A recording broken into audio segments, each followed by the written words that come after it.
ពងត្របាយចំណែកអ្នកលឿងស្រីស្អាតជឿនលឿនពេញខេត្តព្រៃវែងសម្រងនារីមិនដែលឲ្យតចិត្តបងចំបែង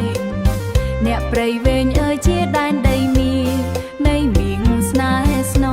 ងឃ្លាទី4វាស្រែខៀវខ្ចីបោកបោកតាមខ្យល់ឃើញហើយតក់ស្លុតចិត្តបងចង់បាន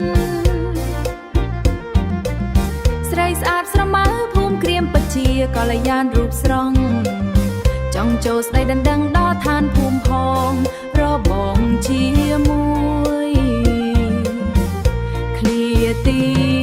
4រដូវបុណ្យទានបងមកកម្មសាននៅទីរួមខេត្តឃើញស្រីរំរៃរស់រាយរាក់តែចិត្តបងលងស្នេហ៍មិនថាពីមរឬក៏ពីរាំងក៏ល្អអិនកែភ្នែកអូនមូលคล้ายបងចង់រំក្បែររូបស្រស់ស្រីរំទៅចោនរំវងស្រីយើងសបាយកប់យកទោះមានតុកសៅក៏រលាយអស់ហើយពេលឃើញភ័ក្រថ្លៃផ្កាឈូកអ្នកលឿងរីស្កូសាយស្រស់ឆើតឆាយក្រៃសូមផ្ញើ